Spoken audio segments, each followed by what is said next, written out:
Now, on vaccines, let's also talk about Victoria. They are still in lockdown, as you know, an unnecessary lockdown, as I've said from the start. Today, they announced 11 new cases, actually only 9 that we didn't already know about. But the key point, the key information cannot be stressed often enough. Overnight, we saw 11 new locally acquired cases and no new cases in hotel quarantine. All 11 were linked to known outbreaks.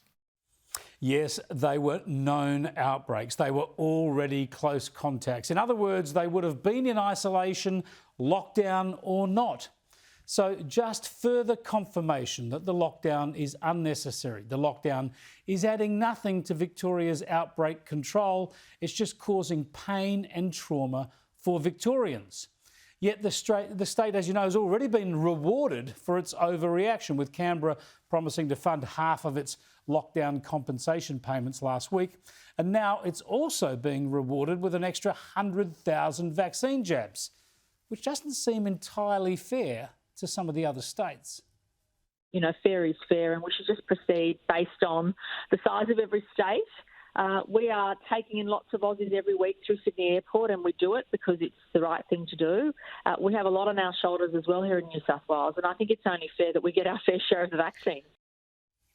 Yep, so Victoria is getting rewarded again for its incompetence, which on one level is fair enough because we all want the Victorian people to be well cared for. But the problem here is there's no admission of fault, no promise to resist lockdowns in the future. In fact, the state's Chief Health Officer continues to defend this propensity to lock down. Outbreaks previously across the country have either been single cases who've had some community exposures where we've seen circuit breaker lockdowns. So it's not to say they haven't occurred. They've occurred a couple of times in Perth, a couple of times in Brisbane with single cases or just a couple of cases. Yeah, sure. Others have made the same mistake. Others have slapped on unnecessary lockdowns that the experts have looked at and determined did nothing to control infections because, as I mentioned at the outset, normal isolation of contacts did the job. That's no excuse to point to others and say they're making the same error. So again, the states are refusing to learn from their own mistakes or from New South Wales' success. But the good news is that the Prime Minister is running out of patience. Scott Morrison has been far too timid calling out this lockdown madness. Today he came out fighting for common sense, fighting for Victorians. When similar circumstances were faced here in New South Wales, the restrictions were contained to a very specific part of Sydney.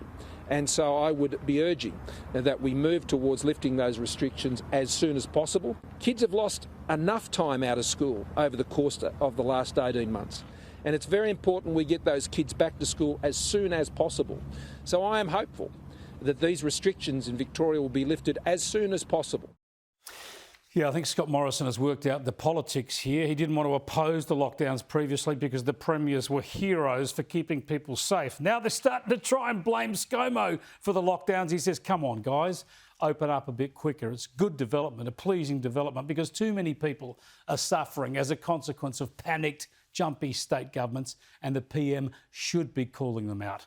We'll cross to Paul DiMartino later, the outspoken and stressed out Melbourne publican. I'm tipping he and many others in Victoria will be very pleased that the Prime Minister has spoken out.